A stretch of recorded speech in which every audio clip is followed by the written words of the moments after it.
Hello, Doc. Simon? You know who I am.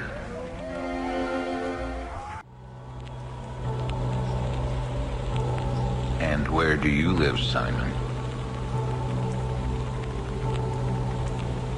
I live in the weak and the wounded. Doc.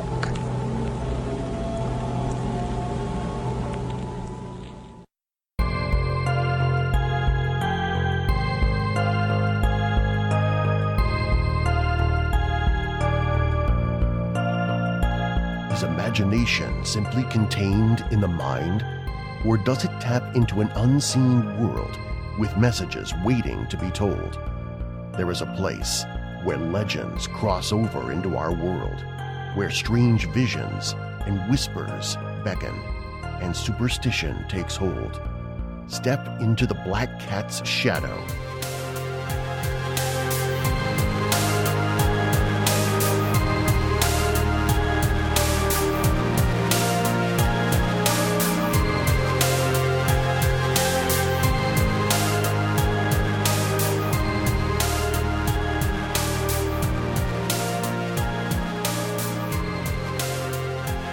Hey guys, and welcome back to the Black Cat Shadow. I'm your host, Andy, podcasting from Kansas City, Missouri. And joining me today is my co-host, Dakota. How's it going, Dakota? Oh, it's going. Getting things done today. Trying to stay ahead of the game. Yep, that's life. Sometimes. Sometimes it can be kind of scary, like a horror movie, I guess. Sure, yeah. So in this episode, we're going to kind of continue our discussion on the horror genre and its related subgenres. And so today we're going to be talking about psychological horror and just exploring what makes up a psychological horror movie. And as always, you can find us out there on social media. You can find us on Horror Amino. You can find us on Twitter at Black Cat Podcast, and also we're out there on Facebook. Just do a search and find our page. We'd love to kind of get some more discussions going. I probably need to do a better job of posting on there and posting discussion type questions. And also, feel free to email us. The email is blackcatpodcast@gmail.com. And also, we're available on iTunes, Stitcher, and iHeartRadio. So obviously you're aware of one of those because you're listening to us now. But on iTunes, if you want, you can leave us a review, and that'll help us out a little bit there. And also it gives us some feedback to see how we're doing, and that always helps us make a better show. So without further ado, I think we're going to get into our first segment here, the 5-Minute Frenzy. 5-Minute Frenzy.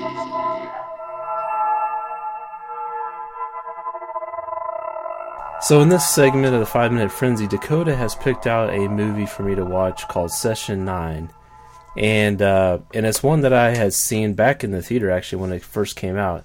And I remember leaving the theater after watching it and just not feeling right. That movie just really got under my skin. But I hadn't watched it since, and so this was a good chance for me to revisit it. Even though, I kind of know what was going to happen at the end, when you're watching it for the second time, you can kind of pick up clues and as to what's going to happen. But I feel like with this movie, just with the environment that it's set in, the old abandoned mental hospital, you just don't really know what's going to happen. Like if this is going to be a supernatural thing, or if it's going to be like old former mental patients that are squatting in the building, and if it's going to be like a killer movie or a ghost movie. And just the setting has been used a lot here recently for like ghost movies, paranormal type movies. So I think this one is really good at keeping you guessing, and it fits in with the psychological genre like what we're going to talk about today. But just some things that I noticed here. I really like the opening shot of the movie with the camera kind of circling in the hallway there, looking at that chair.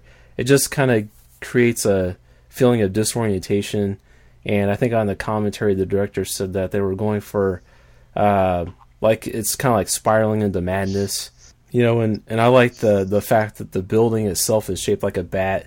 Just kind of adds to the ominous feeling of the film, and the chemistry between the actors, between the characters, is really good. There's some really great tension, you know, in it. So it just sets up the events really well. Just, you already have that tension, and you have a lot of stress. Like the guys have a lot of stress. The job's kind of is dangerous and it's stressful. And it's also interesting, like how, you know, when they start listening to some of the tapes, and they start, you know, hearing about different topics within the tapes of a former mental patient, and she has like a dissociative disorder where she has different personalities, and so it kind of gets in, and it also deals with repressed memories, like things that happen that people don't remember, that they blank out of their mind, and different ways that they do that, and then how that kind of creates issues in the future. And it just, they presented the different personalities in an interesting way. I thought the conversations on the old tapes, where the therapist was asking, you know, where each personality lives in the body, and each one lived in a different place in the body. I thought that was really interesting. And I really felt like this kind of, it reminded me a lot of the movie The Shining with Jack Nicholson, just the way it went day by day. And just some of there wasn't quite as many visual type things in there, but it still reminded me, just the plot reminded me of The Shining. So yeah, I thought this was an effective psychological horror. It left a lot to the imagination.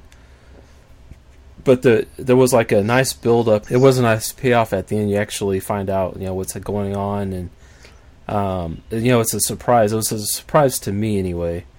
It seems like when you look online, there's some people are saying, "Oh, it's a horrible movie. I knew what was going on the whole time," and you know, things like that. But I was really kept in suspense. I didn't know what was going to happen, so I really liked it. So, Dakota, I'm going to hand it off to you. What was your take on Session 9?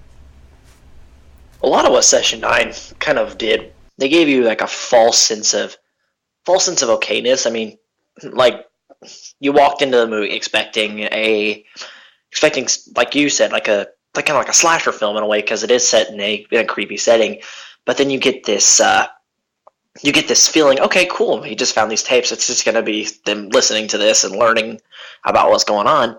But then you start to feel uneasy when they start to listen to it. And I mean, with like a dissociative identity disorder, you get multiple personalities, or even then they become somebody else. Point in case, I mean, I used to work with people like that, and it was scary because you don't know who you were talking to. You didn't know if you were talking to the little princess, or you're talking to the demon. Wow. Yeah, so that's what kind of sets you on edge, is the idea of this real life disorder that could actually happen to people. With psychological horror, you get into basically the study of the mind and understanding how the human mind works. And you'll see different things that come to light, like somebody's true nature. So I think that's a lot of what it was. It was mainly the true nature behind the character. I think, what was her name? Mary Hobbs, I believe? Yeah, Mary Hobbs. Okay. So with hers, a lot of what she went through led up to her different personalities coming to light. In the story I'm actually writing, which actually relates pretty much to this, where I got a lot of the inspiration for it, my character in it has dissociative identity disorder, and he has like 3 or 4 personalities that come to light. Particularly a little boy who is scared of everything, and he's only like that around certain people. So for me, it really gives me inspiration, but it's also terrifying to know that this stuff actually happens. Sure, yeah, and you worry about it happening to yourself too, because I mean, nobody can predict who's have some kind of mental illness, or anything like that. It's something that just happens. It seems like sometimes. But yeah, the idea of different personalities. It's interesting, and it's been portrayed a lot in different movies. And so I would think probably mostly in psychological horror type movies. I don't know. There's a movie called Identity, and that one. I don't know. Have you ever seen that one, Dakota? No, I don't think so. Okay. It's got John Cusack in it and some other people, but it's the way it's set up. It's set up like a slasher movie, where like people are getting picked off one by one, but at the end, I'll let you watch it, Dakota. I don't want to spoil it for you, but it just has that multiple personality facet in there at some point. That's probably a good topic, the multiple personalities. I think that would be one, and I'm surprised. I mean, I guess I haven't really, done a lot of research to see how many movies were made about somebody with multiple personalities, but I think that would be it feels like to me that would be a good psychological horror topic to make a movie about. Well, a lot of psychological horrors, they focus on issues of the mind. They get into like I've said before, they get into the study of the mind, understanding how the mind works, but it also has the effect of people's past trauma, which comes to light in these type of movies, or even comes into light in your own personal life. Yeah, and like the past trauma thing you're talking about, and they actually bring that up in Session 9. They talk about the whole idea of repressed memories, and one of the characters talks about a case from the 80s. I think in the 80s they had what they call the Satanic Panic, and it's where people were having these repressed memories, or they would have mental issues, and they'd go talk to a therapist, and they would do like hypnotic regression on them, and these people would like start remembering these memories of being involved in satanic ritual abuse and and everything that goes along with that. But then what they found out was that a lot of these were like, I don't think that necessarily the therapist was like planning these memories, but somehow like I think once it got out there that people were like, I think there was like this fear of like these satanic cults kidnapping people or doing stuff, and so that was like in people's subconscious. So when they had this trauma, and I think maybe during that time the therapists were really looking at that as a, I don't know, I guess I need to do more research on it, but basically, it's like the repressed memories that come out, but they're actually false memories. And so like within Session 9 that he talks about one of the cases that helped to shut down the hospital was this woman that had these fake memories, the satanic ritual abuse. So yeah, to go along with the whole past trauma thing, even real past trauma can cause repressed memories, real repressed memories too, and then cause you to have problems in the future. With trauma, you have different things that can come forward. You have PTSD. You have like dissociative identity disorder. Your past trauma will eventually give way to something else. Sometimes it could be a mental break, which is not as severe as like PTSD or even the dissociative identity disorder. A lot of things that happen to you are not exactly good things, but I mean, even eventually like childbirth. I mean, women who go through childbirth can have PTSD, and that is traumatic. I mean, they went through something completely that feels unnatural to them, so the mind gets contorted and the memory changes. A while back, there was a news report of a woman who had PTSD, and after her childbirth, she thought that she gave birth to the Antichrist, and she drowned her child.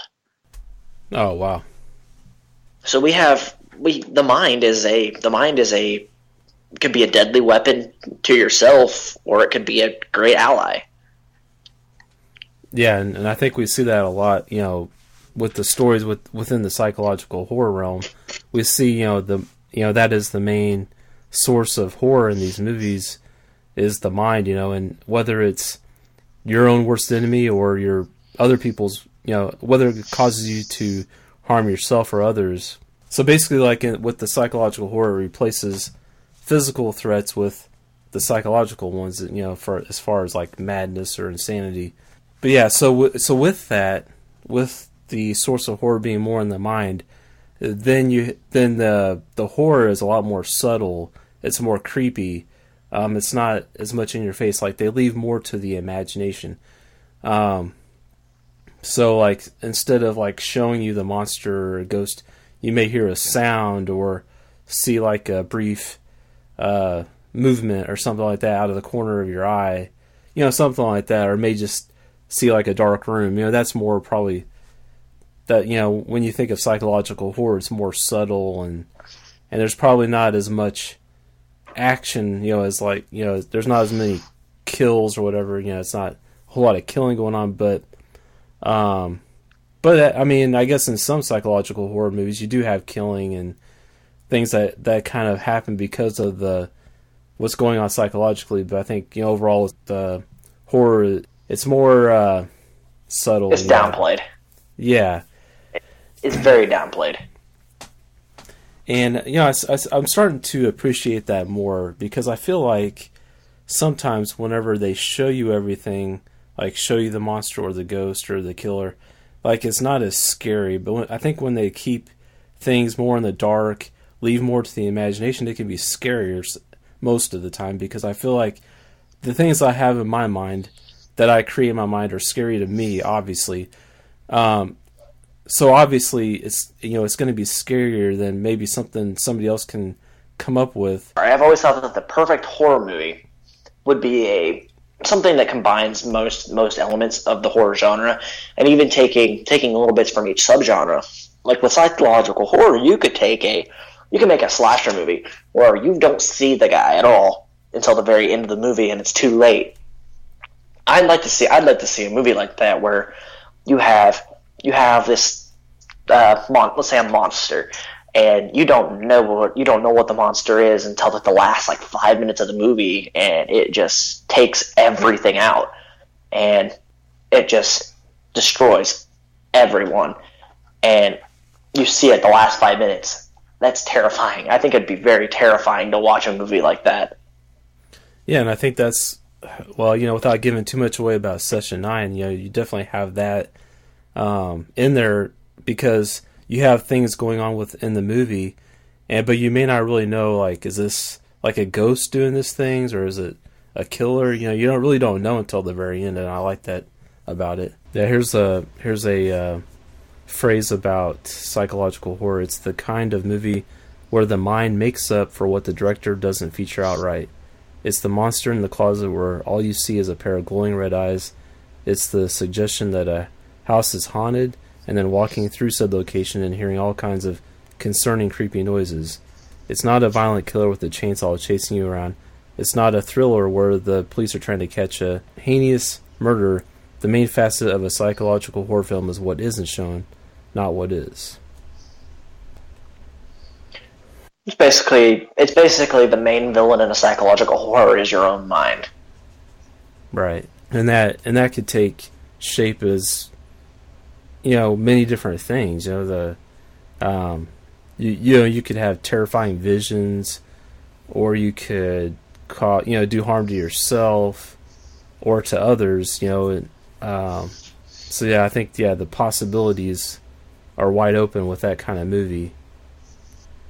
It definitely is. I mean, with the wide spectrum of fears in the world, we can also infer that there's a wide spectrum of emotion that goes into a psychological horror.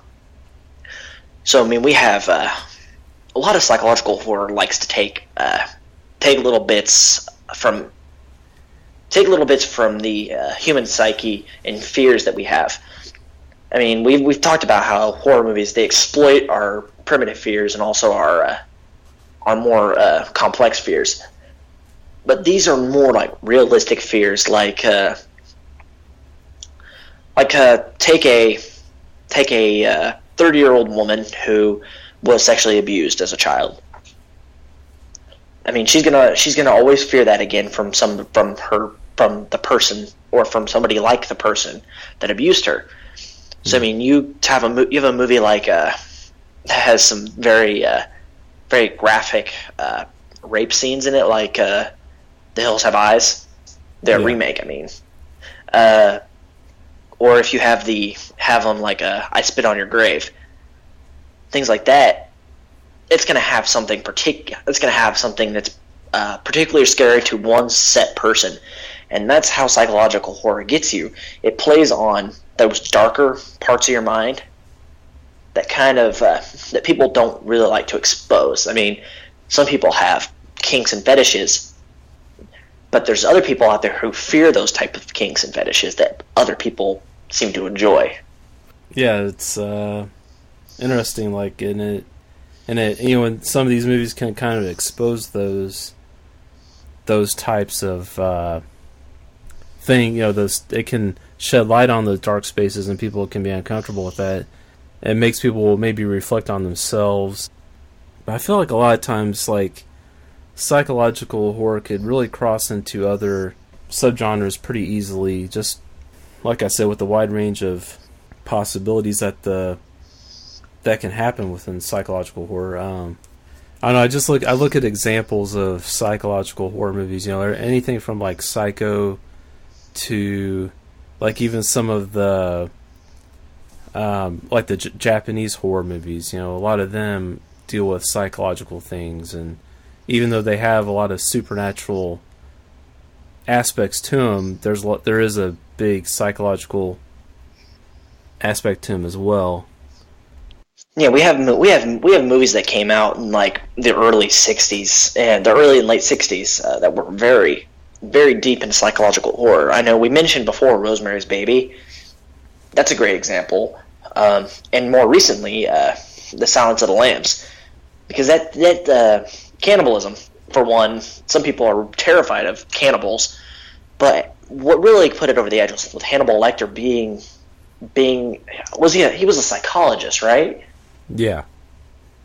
So him being a psychologist, he knows human behavior, he knows the human mind. So that's the fear. That is the fear aspect of it. Having somebody who knows humans and knows the way they act and knows how they interact with other beings, he basically becomes the perfect serial killer. Well, I wouldn't call it a serial killer. I'd call him more of a hunter than anything. Oh yeah, I mean, yes, he can get inside people's minds, and he can create in them whatever emotion he wants to. He can make them comfortable, or he can make them squirm, if he wants to. I mean, and he just, can play all kinds of head games, and probably that helps him not to get caught too, if he knows how people think. Well, it really kind of helped him avoid detection for as long as he did. I mean, there was the prequel movie, whatever the prequel movie for that was. Let's see, there was... was it Manhunter? That was an older one. That might have been like an older prequel. That actually was made before Silence of the Lambs, back in the 80s. But after... Okay, so after Silence of the Lambs came out, there was Red Dragon, and then I think there was one called Hannibal Rising. Or maybe it was just called Hannibal. I think it was Hannibal, but Red Dragon. That's another really good example. I mean, so that was Ray Fiennes, right? Yeah, he's Ralph Fiennes or Fiennes, however you say that. Yeah, I think it's pronounced Ray Fiennes because he was the guy who played Voldemort in the Harry Potter movies. Oh yeah. His character, playing a mentally disturbed man, I mean, a lot of that had to do with his past. So there's a great example of what we're trying to convey here. The ideas behind psychological horror really delve deep into the human psyche, going into what's happened to this person to make them the way they are. Yeah, it's like a character study of like so like in like another type of horror movie, you may just have like a killer and you're just like seeing their actions, what they do, but like with a psychological horror movie, you're actually going into their mind and like studying like what makes them tick, and why they are the way they are. And some people... I'm gonna jump. Sorry, go ahead. Yeah.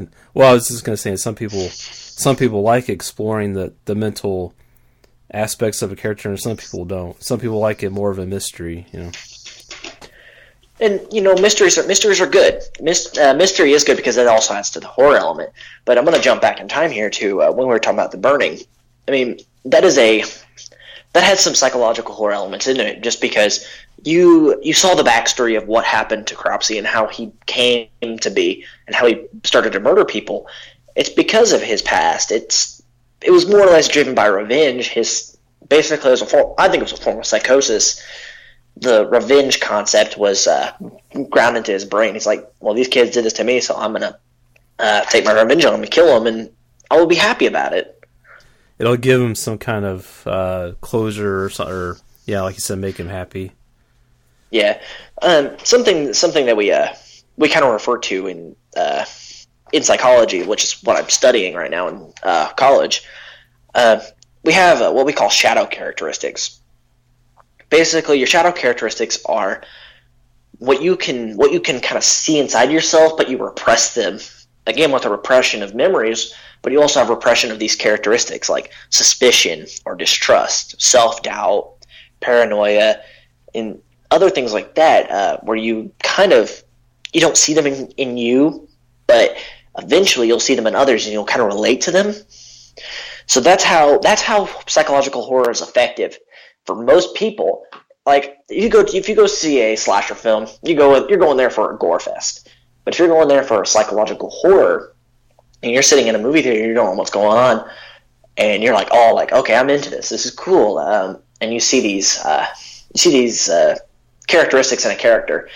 Maybe not the main character, maybe not like the villain, but maybe in some like arbitrary or tertiary character. You'll start to relate to it and be like, okay, I'm kind of understanding why it's scary. And then you realize that the fear is inside of you. You're afraid of yourself because you see yourself in this character. I mean, with psychological horror, we have a lot of people don't know what it means to them. So I'm gonna ask the question out there for the community: what does psychological horror mean to you? What makes you scared of those type of movies? And I'm gonna pose the same question to you, Andy. What kind of scares you about those movies? What scares me about psychological horror movies? Yeah, I don't know. I mean, let's see. Definitely seeing, like, I guess that's the possibility that what's happening to these people on screen could happen to me, in the future or whatever. And also seeing how it's like ordinary people just trying to live out their ordinary lives, but then like all of a sudden their own mind like betrays them and causes their life to go down into a downward spiral, and you feel like there's no control. You lose control of your mind, and that in turn, might make you lose control of your body, your actions. So I think that's really scary. Well, for me, when I get into the psychological horror genre, I'm going in it because I like to watch character development, and I like to watch how in psychological horror you have a character that's supposed to be this Billy Badass. Let's go with that. He's some sort of tough guy, and you see by the end of the movie he's broken down to a whimpering baby boy. Okay. So instead of a character developing in a positive way, he's regressing, and he's going back to his primal nature, which is what we keep going to with the primal fears. Psychological horror feeds more on primal fears than anything else, than more of your complex fears. Like we have complex fears in movies like sci-fi horror and creature features. They're like, okay, well, I'm fearing this specific monster. And we keep going back to the primal fear, like, okay, well, I fear the dark instead of I fear what's in the dark. Sure, yeah. And with that, the human mind has to be tested for a psych horror to actually come into light. So we can actually infer that the elements of a psychological horror actually rely on internal conflict. Yeah, so to be effective, it has to cause some kind of internal conflict in the viewer. Is that what you mean? Yes, internal conflict in the viewer, and also kind of an external conflict with the movie itself. People will have this perverse feeling like of enjoyment, but sometimes also have that feeling like, oh, I don't like this, but I still like it because I can kind of picture myself in the movie. So the characters will face perverse situations, and sometimes they will involve the supernatural beings. Like we talked about 1408. That really did involve some supernatural being or some beings. Right. And even movies like Session 9, it was mainly a conspiracy. That was what the entire deal for the movie was for me. It was a conspiracy. A conspiracy to that they were trying to treat this woman in a odd way. Yeah, and so do you think that? And I mean, we're talking about this movie. I mean, if you haven't seen Session 9, go and see it. I mean, because it's really hard to talk about it without really spoiling it. But so, do you think that there was do you think there really was a supernatural aspect to it, or do you think it was all it was all a psychological thing that caused what was happening to happen? I think it was more psychological. I mean, the characters, most of the characters themselves in the story, we had the characters that were on the tape, and we also had the characters that were actually listening to the tape and witnessing it. So, to me, it was more psychological because they were hearing this and they couldn't understand it. Well, I mean, I'm not trying to say they couldn't understand it, but it was terrifying to them also. I mean, just watching it visually, you could see that the discomfort in their faces. Once the one guy started listening to the tape, that's kind of when everything started happening, to the crew there. And I guess I didn't really go into the whole plot of Session 9. I'll do that now. So basically, what it is it's an asbestos removal crew has to go into this old mental hospital and remove some asbestos, and so it's a crew of 5 guys, and they're in there, and as they're working, one of them discovers these audio tapes of a therapy session with one of the old patients there, and so he starts listening to these tapes, and as he's listening to these tapes, kind of I don't know, so after a day, one of the guys goes missing, and it kind of just goes from there. We really don't know what's happening to these guys. Is there a ghost thing happening, or is it a killer? Is it one of them killing everybody? Or is there a squatter? So you find out more and more as the movie goes on, and at the end you find out.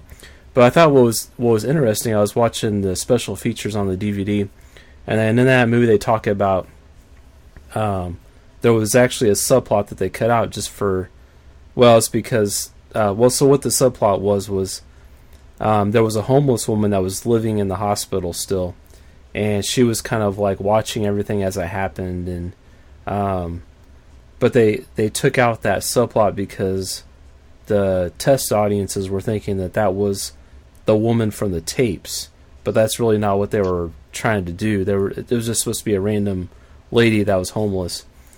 But so I thought that would have been a cool touch if they would have kept that in there, but I can understand why they took it out. But you can watch the deleted scenes on the DVD.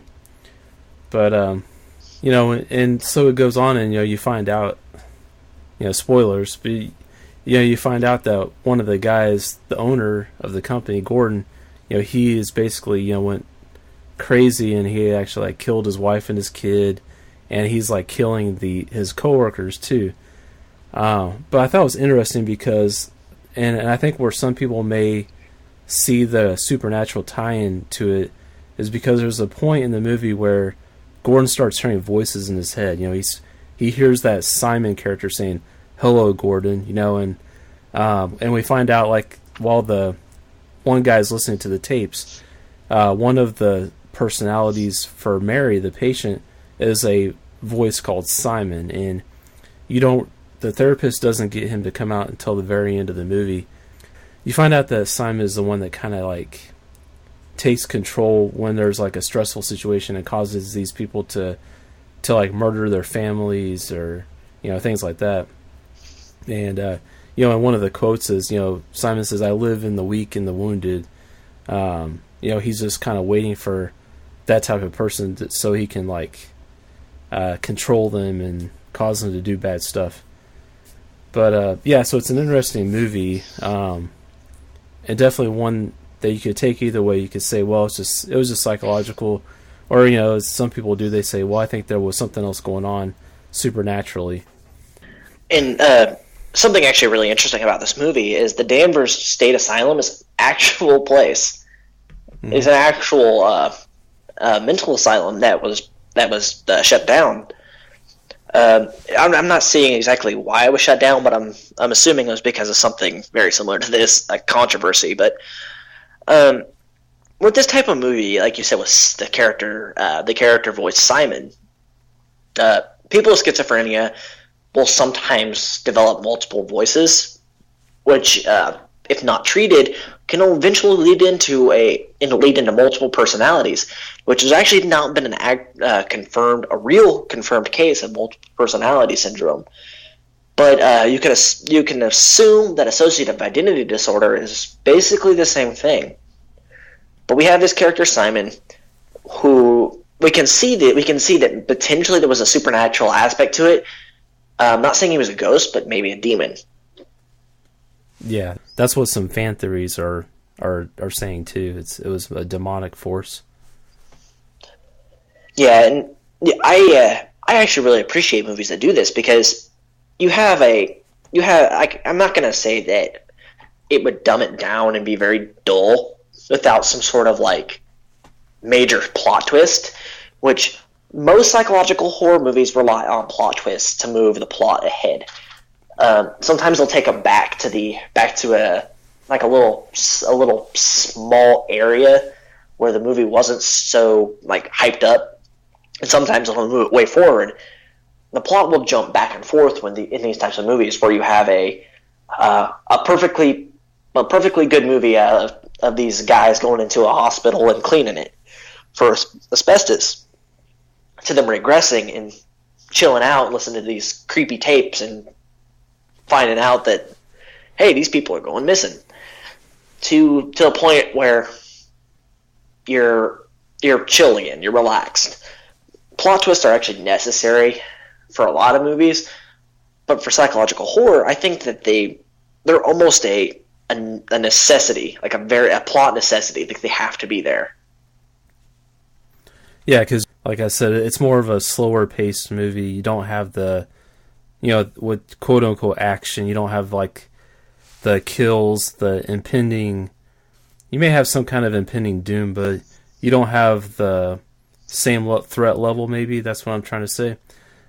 So you got to have something to, like you said, drive the story forward, and some of the movies that I really enjoy are ones with like really good plot twists. I mean, look at like Alfred Hitchcock, and he was probably, I feel like he's probably a really good example of somebody that does plot twists really well. Just his movies just have some good ones, and and Psycho is a good example of a psychological horror movie.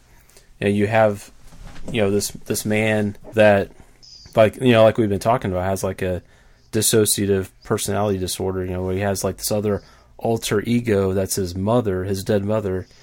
And so while this alter ego is actually killing people, he doesn't realize it. When he's just himself, I think he really thinks it's his mother killing people, and when he's talking to her, he really thinks that he's talking to his mother. It's interesting. Yeah, and I mean, The Shining had a plot twist in it too. I mean, I think the entire movie was a plot twist, to be honest. Yeah. I mean, and that's one that people could go either way on. It's like, was there really ghosts there, or was it just all in his mind? Well, I think Stanley Kubrick actually did a really good job conveying this putting the movie out there and almost making it to where the viewers had to have to assume or even draw their own conclusion from this. And see, one of the things with plot twists, they're not necessarily not just to move the plot along, but sometimes they divert you away from the oncoming plot. Like they put you in there's a even action movies. Sometimes there'll be major plot twists, like where the supposed bad guy isn't really the bad guy; he's the good guy. He's trying to stop the real bad guy, who was supposedly the good guy. I mean, I think Die Hard. One of the Die Hard movies was like that. I think it was I think it was Die Hard with a Vengeance, the one with Justin Long in it, where the kid he was the hacker, and they were going after the hacker because they needed his help. And at one time, John McClane thought he was the bad guy, so they went after this kid who they thought was the bad guy, who turned out to help them take down the bad guy. Oh yeah. So I mean, you have movies that do that in psych horror, but then you have movies that direct you. It's like, oh, we're building up.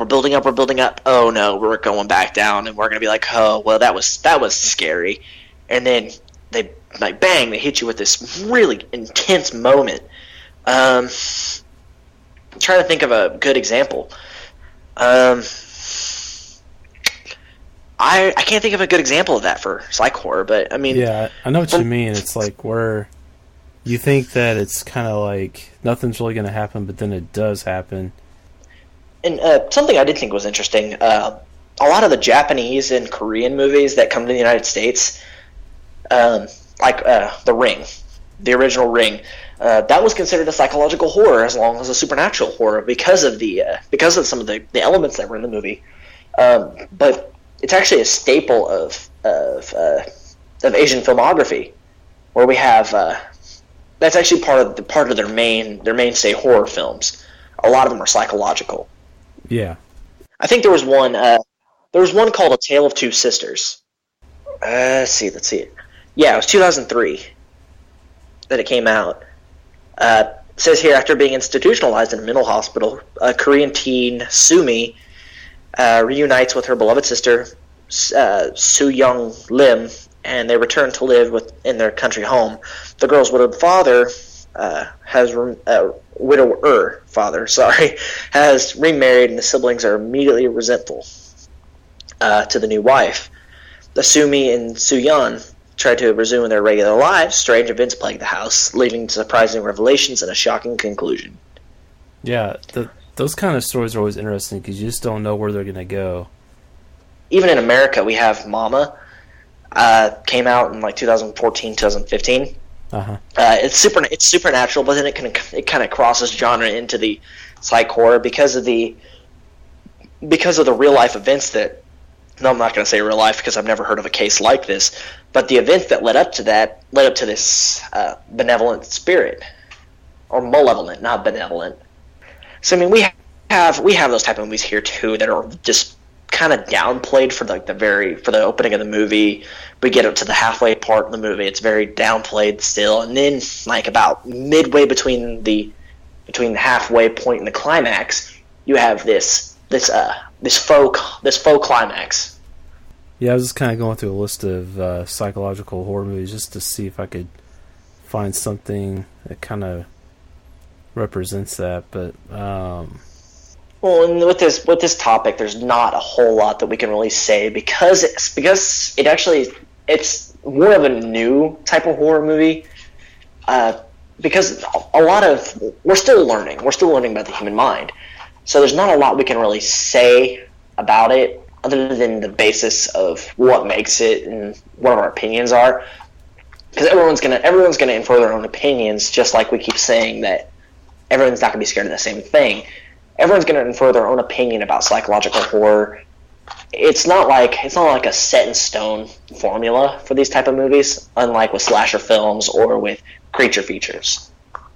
You could kind of look at psychological horror as one of two ways. You could look at it as strictly dealing with somebody's mental state, something psychologically that's happening to a person, or you could look at it to see how it affects you, like we talked about already, and you could see it, say it's a movie that doesn't show a whole lot, but creates a sense of dread because you know there's something there, but it doesn't quite show everything. It leaves more to the imagination. You could say that's a psychological horror. So it's I think even within this genre, there's a lot of wiggle room. It's not like there's not like a real strict definition of what a psychological horror movie is, I guess. Yeah, and that's completely right. And something that came to mind in horror, you have movies that are going to stick out with the different elements. We talked about the 5 different elements of horror. We have in this, like Andy's been saying, like you have the moment where it leaves a lot up to your imagination, the creativity side of it, and the imaginative side. In slasher films, you have the suspense. Like you have a lot of these elements that are played up on, but each one is going to have all 5 of these elements to it. But one of them or more will stick out to somebody, or to the viewers. Yeah, everybody's going to identify with a different thing going on in the movie. And some people may think a certain movie is, total crap, and someone else may think it's the scariest movie they've ever seen. I think that probably plays into the whole psychological aspect of it too. I've seen people saying that Session 9 was a totally boring movie, that they hated it. And then other people, like myself included, think it's really freaky and really scary and just gets under your skin. And I mean, that's right. The movie was almost like a box office flop. But I mean, I think with a lot of movies like this, I mean, I've never heard of any really upplayed movies that are in the psychological horror genre until like after they've come out and it's been a year or two, and people just like start watching it again, and it comes back into light. Like I think The Ring was that way. The Ring was it was a box office hit, but then after a year or two, maybe 3 years, the movie came back with like full force, and people were watching it and they were like, "Oh, this movie's so awesome! Why haven't I heard of this movie yet?" I think that's kind of what happened with Session 9 and with 1408 also. Yeah, I know that Session 9 didn't have a real wide release when it first came out. I saw it in some little independent movie theater. But then, after it came out, I think people started discovering it, and it kind of has more of a cult following now, probably. But I mean, I feel like it's one of the top horror movies of the 21st century. That since the year 2000, it's up there for me. It's one of the top movies. I mean, you have the character that played Gordon, David Crusoe from CSI Miami. I mean, he was well known. He's a well-known actor. I mean, I'm surprised that people didn't really pay attention to any of his movies leading up to this. Yeah, I mean, I think for me, like what I had known him from was, I think it was like NYPD Blue or something like that. I think he was in like a cop TV show, so that's really all I had known him from. He was in a cop TV show leading up to CSI Miami. I know that. I just didn't know what it was called. But I think he had a few movies out prior to him getting on CSI Miami. Yeah, he's been in some movies and other things, but I mean, I think he's an alright actor. But I guess a lot of people think like a movie with a twist in it is probably like a psychological horror movie, and I mean, I guess that could definitely fall into the category, because you see a lot of movies with like a lot of like M. Night Shyamalan movies where they may have aliens in them or ghosts, but then they have that twist in them, so people may just say they're more psychological. But I don't know, I feel like it's one of those genres that can cross over into different territories. And I think that's why it's a lot not as publicized and not as like big, is because it does cross into other genres. I mean, what I'd like to see in the future with more psychological horrors would be a movie that kind of like, say, in the book I'm writing right now, spoiler alert for any of you who are going to be paying attention to my horror amino in the next couple months. In the story I'm writing right now, the main character is a detective. Well, turns out that he has these multiple personalities because of his past trauma, and it doesn't come to light until the very end of the first book. And this will be a series. It's going to be a long, drawn-out series, but it's going to be a series. Just describing what this character went through, to make him the way he is now. Make him either the hard, grizzled detective or the little boy identity that I was talking about earlier. We have in psychological horror what we like to call I like to call a superhero complex, where this hero, if it's let's say it's a cross genre movie and it crossed with a supernatural thriller.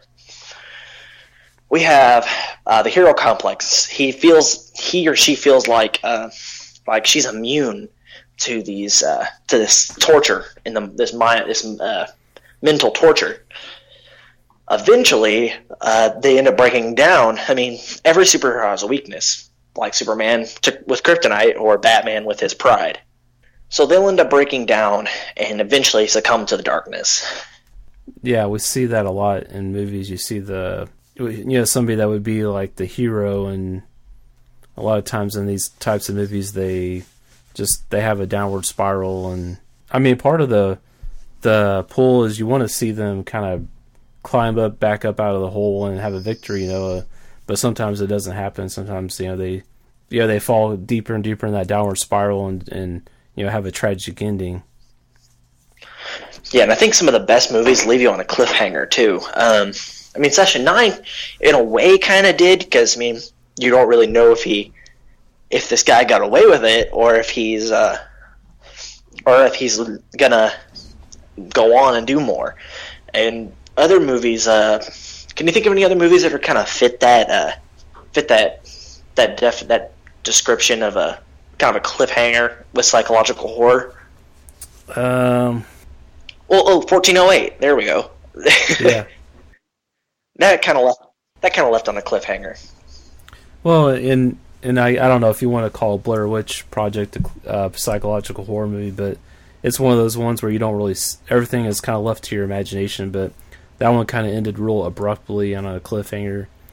But going back to the Session 9 real quick, with that subplot that I was mentioning earlier about the homeless woman, I guess in those scenes that they had with her, she actually kills Gordon at the end, like after he's killed everybody else. She like hits him in the head with a flashlight and kills him actually.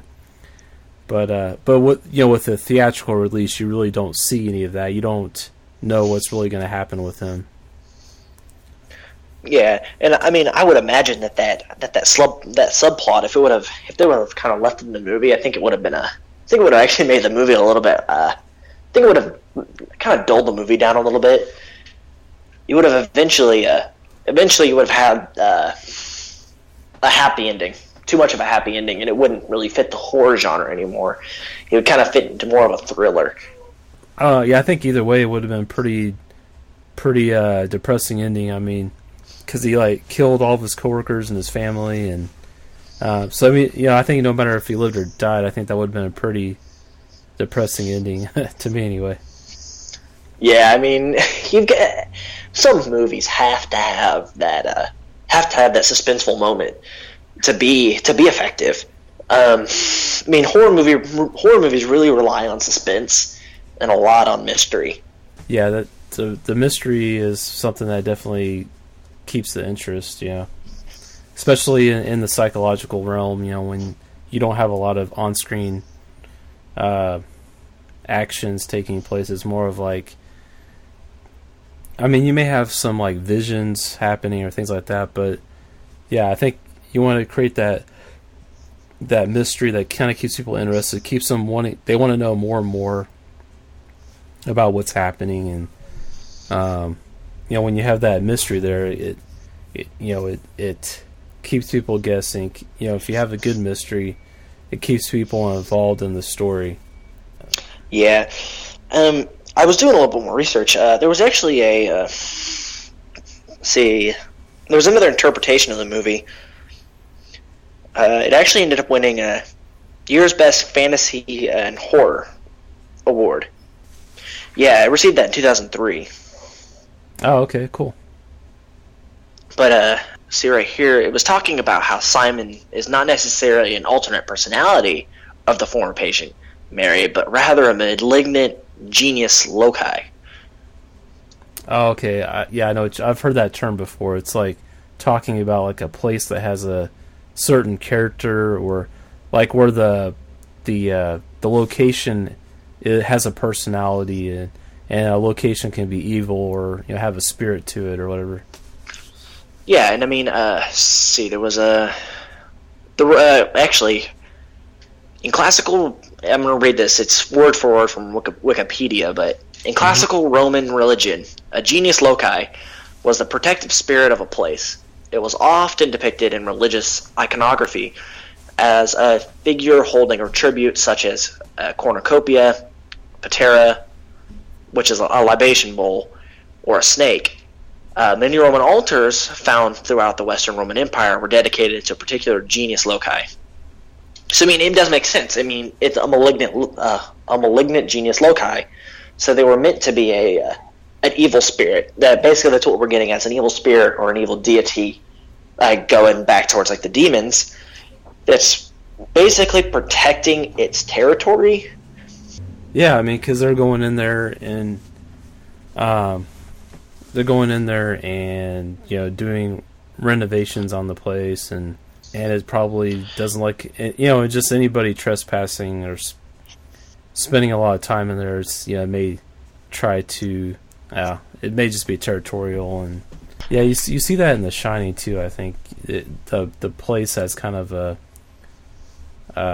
personality to it, and it kind of affects people as they come into it. Well, and I think you see that with 1408 as well. I mean, I think a lot of like what we call psychological horror anymore. If we're on this topic of this genius loci, I think we're getting into almost what psychological horror is anymore. I think it's more of a supernatural thriller or horror movie because this outside presence. Like in psychology, we say that environmental stressors or internal stressors are what cause mental breaks or what cause mental illness. So we can infer that these spirits of the genius loci are actually causing these mental breaks in these people, or these possessions could potentially be a result of this malignant spirit. Sure, yeah. But I mean, a lot of what we've talked about and we've revealed is that psychological horror is mainly determined by somebody's their primal fears or their internal conflicts that come to light when they see it from another perspective or on somebody else. And I was going to look up some examples. So if somebody was just getting into the horror genre and they want to know like what are some examples of some good psychological horror movies, you could look at Alfred Hitchcock's Psycho. That's a perfect example. You could look at The Shining, Session 9, 1408. I think those are all really good examples of what we're talking about here, and even like a newer movie, The Babadook is a good example of that. I think some good older examples too. The Black Cat from 1934 and Cat People from 1942. Okay. Yeah, I've not seen either one of those. I haven't seen them either. From what I've been reading, because since they are older, they're going to be more of the cheesy horror, but they're going to be a little bit. I think they do show off some of the basic elements. Those are some good starter movies for people. I don't want to push them right into a movie that's going to take them by the ears and drag them through the mud. Right. I mean, that's not fair to those who are just starting, who are listening to this and wanting to get into it.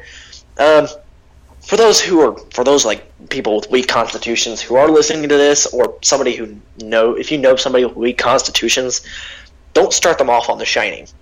Don't start them off on The Shining. It's a staple of horror, but start them off on something that's gonna let them understand. Like 1408, it's a good starter movie. It's a great starter movie because it's because it's got the elements of horror. I mean, even for those who are experienced with horror movies, who's like, oh, they don't scare me that much. Do some research, and then they'll scare you. They will scare you if you do research into them.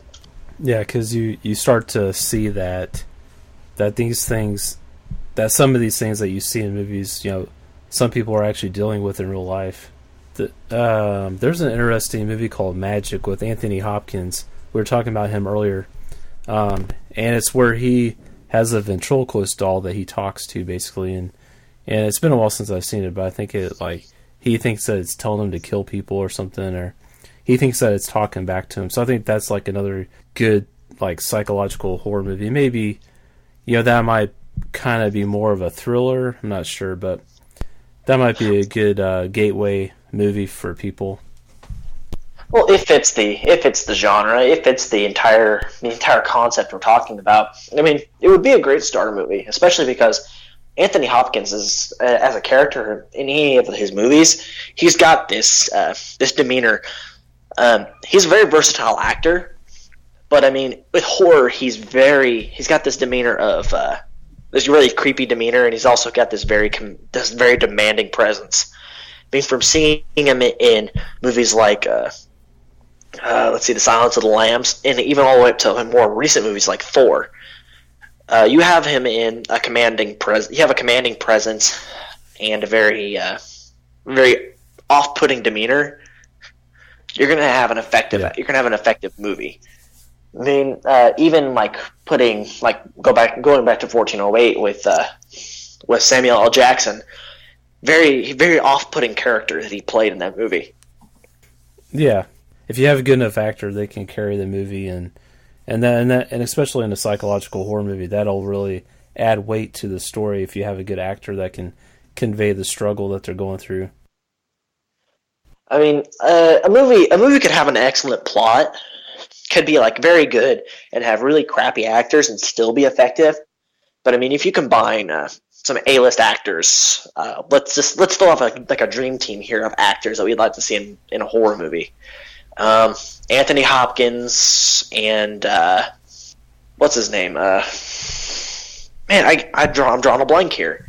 From The Shining, what was his name? Oh, Jack Nicholson. Yeah, put those two in a horror movie together and see who survives. Well, let's see. No, I don't think they've been in any. Now I'm gonna have to look that up because I can't remember if they've actually been in anything together or not. Yeah, I mean, if there was a movie that actually did come out with those two in it, I think it would be pretty effective. Yeah, I think a movie with those two guys in it would be really good. And if anybody knows of a movie like that, let us know. Because I'm drawing a blank here. I'm not really finding anything that sticks out to me as having both of them in the same movie. Yeah, I kind of also want to know what some of the community thinks. Like a dream. I'll probably put a poll on Horror Amino. Like the dream team, like a horror dream team. Like, what would your horror dream team be? Yeah, that's a good question. Yeah. Yeah, that could be like let's say the good guys versus the bad guys. I mean, put it out there and let us know. That way we can maybe we could pitch an idea to Hollywood for a horror movie. Yeah, you never know. Well, these one guys that they recently made a movie called Clown, and what they did was they made a trailer for it, and they said produced by Eli Roth. Of course, Eli Roth was not even involved in it at that point, but because of that, it got his attention, and so he watched the trailer and got in contact with these guys and said, "Hey, what's going on? Why is my name attached to this?" And so through talking to them and getting to know them and seeing I think they had a screenplay written up, he actually liked the idea and actually did help them produce the movie after that. That's actually really interesting. But I mean, I think with this, to kind of wrap up this topic, everything we say about the psychological horror is again stuff that we've done research on, and we've actually had like our personal experiences with everything in this horror 101 and this horror 101 subject. We just want to kind of give everyone a little bit of a boost into the genre so they can understand it a little bit more. Coming from two people who've experienced horror movies and have experienced these things, and actually have this knowledge, take it with a grain of salt and do your own research. I mean, formulate your own opinions. Yeah. So in this discussion of psychological horror, we kind of gave you some examples of some ones that we think are effective. We gave you some good intro ones for the new horror fan, and hopefully you have. I think everybody's probably seen a psychological horror movie if you're a horror fan, but hopefully maybe this will give you a better idea of what makes it effective, why it may get under your skin. So we're going to go ahead and wrap this episode up here. I think the next episode, our next subgenre we're going to talk about is I think we're going to go into the slasher genre. It's one of my favorites. So I think we're going to talk about that, talk about some good ones in that genre, maybe some ones that a new person may want to look at as their first ones, and maybe look at the history of them, where they came from. So like I said, if you guys want to respond to this episode and give us your thoughts on it, definitely hit us up on Horror Amino or Twitter, or send us an email. And if you send us an email, we'll go ahead and we'll read it on air, because we want you to be a part of the show too, and want you guys to feel like you're involved in this as much as we are, because we can't do it without our listeners. Dakota, do you have anything to plug on our way out?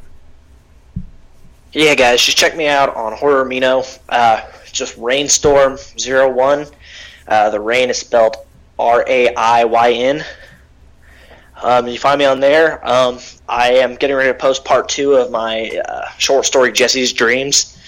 If for those of you who read part 1, sorry for any grammar issues. I literally wrote it within like 2 days. Let me know what you think about it. Be looking forward for more of those short stories or more of those like little excerpts. I am going to post an excerpt from my upcoming novel. No title for it yet. You'll have to wait for that one. But just let me know what you think, and I'll probably try to get some of those polls up. We'll see what some of your opinions are, and hopefully you can make it onto our show. We'll talk about some of your opinions on here. Yeah, I'm looking forward to seeing your next excerpt. I enjoyed reading that first part of Jesse's Dreams. Definitely a good psychological horror story. Guys, that's going to wrap it up for us. And remember to take a look at the world around you, and you might just find it a stranger, more mysterious than you thought, especially in the Black Cat Shadow.